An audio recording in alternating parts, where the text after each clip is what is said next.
What does ELC do? Love God and love people, worship, quilts and outreach, radio ministry, mighty table, and so much more. Our quilting ministry has been one of the longest running ministries here at ELC.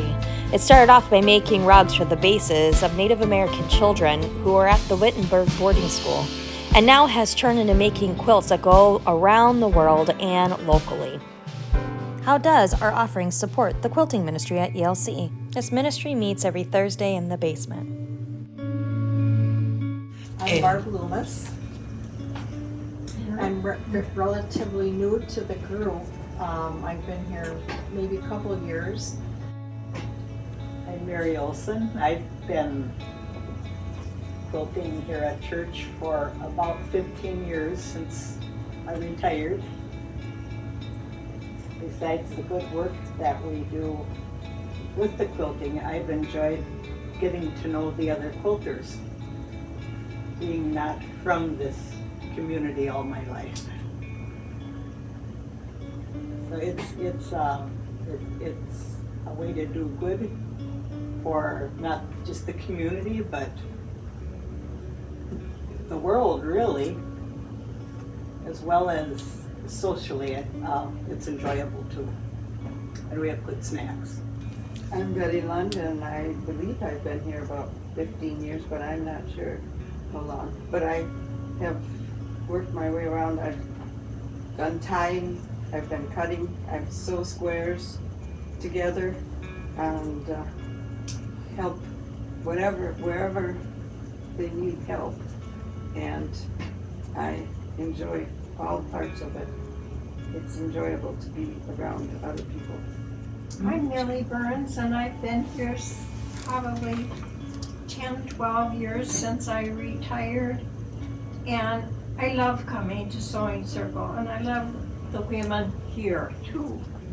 And it's just fun to do this for other people. I'm Charlene Stevens, and I've been coming here for about 15 years since I retired, and I have learned a lot about quilting coming here, and I do a lot of different things, from tying to laying out the quilts to boxing them up so that they're ready to go to wherever they are needed. And I enjoy being with the ladies and have learned so much from my experience here.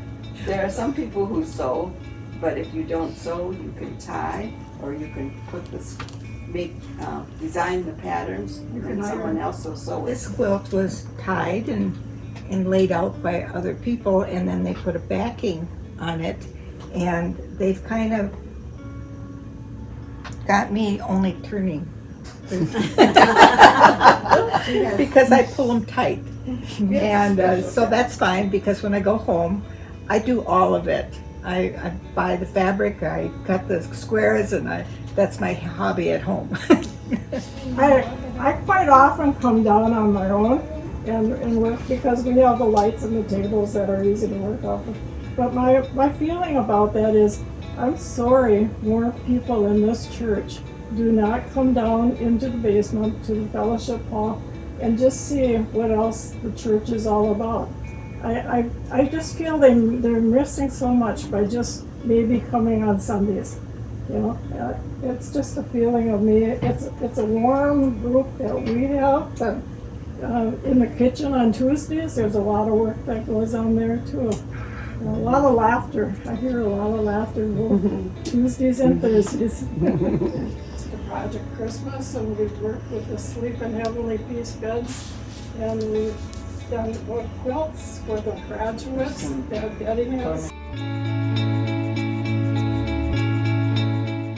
And when we get done doing a project, it's just so rewarding to see that is going out to somebody that they'll be able to wrap up in it and just snuggle and keep them warm, and maybe give them some comfort, and knowing that through our hands we have been able to help someone else in need. A lot of ministries, you get to see the fruits of it, You get to see when you do Sunday school, the kids enjoying it. You get to see, if you do worship, leading worship, people participating. This is a ministry that you may not always see the kid in a foreign country who's freezing at night receive one of these, or a woman who has had her quilt for years and then takes the fabric and turns it into a suit so that way she could go interview.